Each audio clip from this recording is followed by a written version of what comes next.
Hello दोस्तों, नमस्कार।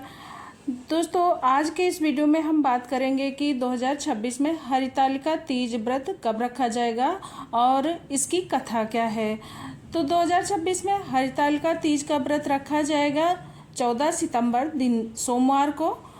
और इसमें क्या क्या किया जाता है, कैसे इसकी पूजा की जाती है, उसकी भी हम जानकारी ले लेते हैं।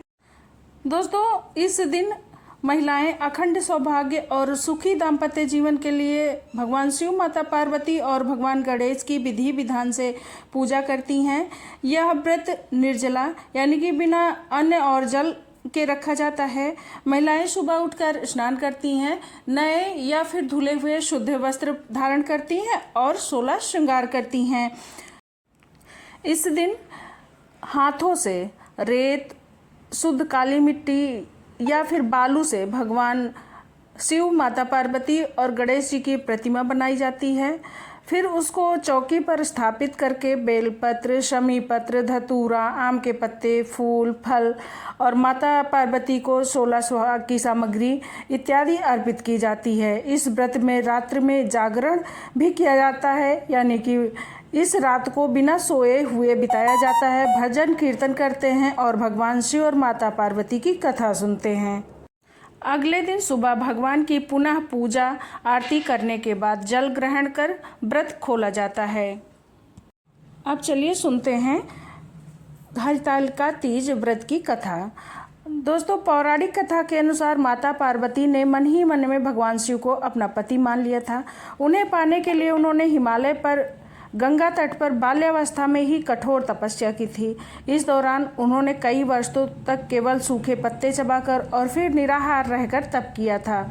माता पार्वती की यह हालत उनके पिता हिमालय राज देख नहीं पा रहे थे और इससे वे बहुत दुखी थे।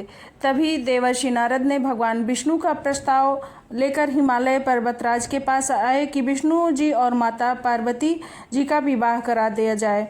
हिमालय राज ने ये प्रस्ताव स्वीकार कर लिया। जब माता पार्वती को इस बात का पता चला तो वो बहुत निराश हुई। उन्होंने अपनी व्यथा अपनी सखी को बताई। सखी माता पार्वती को लेकर एक घने जंगल और गुफा में चली गईं, जहां उनके पिता की पहुंच नहीं थी। भाद्रपद शुक्ल पक्ष की तृतीया के दिन हस्त नक्षत्र में माता पार्वती ने बालू यानी रेत से शिवलिंग का निर्माण किया। उन्होंने पूरी रात बिना कुछ खाए पिए भगवान शिव की आराधना की और जागरण किया। माता पार्वती के इस कठोर तप और निष्ठा से प्रसन्न होकर भगवान शिव प्रकट हुए और उन्हें अपनी पत्नी के रूप में स्वीकार करने का वरदान दिया।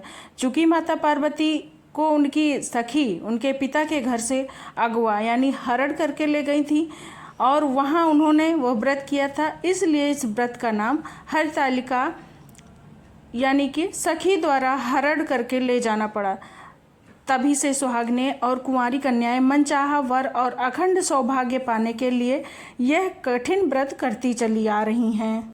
इस तरह से हरितालिका तीज व्रत की ये कथा संपूर्ण होती है। दोस्तों, अगर आप लोगों को ये कथा पसंद आई हो तो प्लीज़ लाइक करिएगा, कमेंट करिएगा और चैनल पर नए हैं तो चैनल को सब्सक्राइब अवश्य करिएगा।